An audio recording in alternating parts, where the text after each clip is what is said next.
2024 हे वर्ष नामवंत नाटककार, गीतकार, लेखक, पटकथाकार, नाट्य निर्माता, चित्रपट निर्माता अशा बहुविध भूमिकेतून रसिकांना अखंड रिझवणारे मधुसूदन कालेलकर यांचे जन्मशताब्दी वर्ष. कालेलकरांनी एकूण 29 नाटके आणि मराठी व हिंदी मिळून 111 चित्रपटांसाठी लिखाण केले.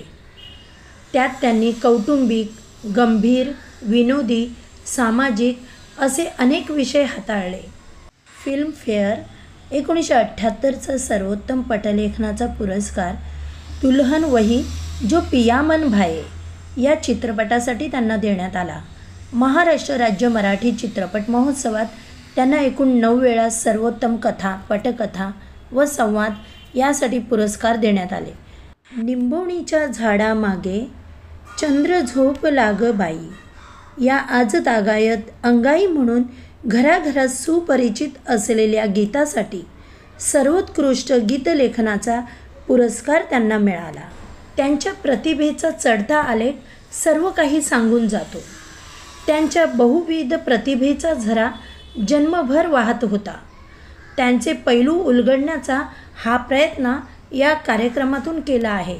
19 मार्च दिवा जळू दे सारी रात, 20 मार्च डार्लिंग डार्लिंग, 21 मार्च नाथ हा माझा, 22 मार्च सूरतेच छेडिता.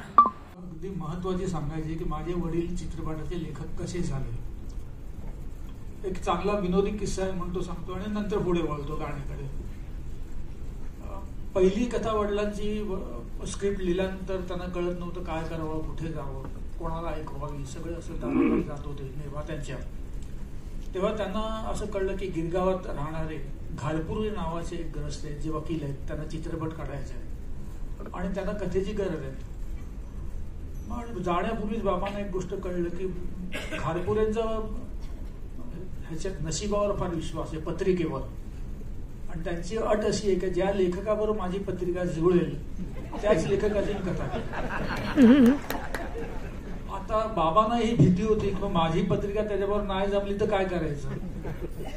तर बाबांनी त्यांच्या रामचंद्र बिल्डिंगच्या आजूबाजूचे मित्र जे होते, कारण ते गिरगावातच राहिलेले, त्यांची पत्रिका काय आहे ती हळूच चोरून घेतली आणि त्या पत्रिकेनुसार त्यांनी आपली पत्रिका केली. आणि त्यानंतर ती कथा ऐकवल्यानंतर ती कथा त्या वकील साहेबांना किती कळली नाही, पण पत्रिका जुळली म्हणून त्याने ओके. आणि बघा कसं असतं, आपण पत्रिकेवर विश्वास ठेवला पाहिजे नाही हे दुमत आहे ह्याच्यामध्ये, ठेवतो.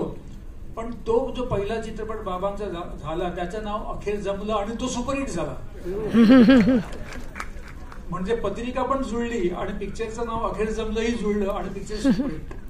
आणि तेव्हा तो माझ्या वडिलांचा पहिला पिक्चर आणि तिथपासून तो बाबांचा प्रवास लेखनाचा सुरू झाला.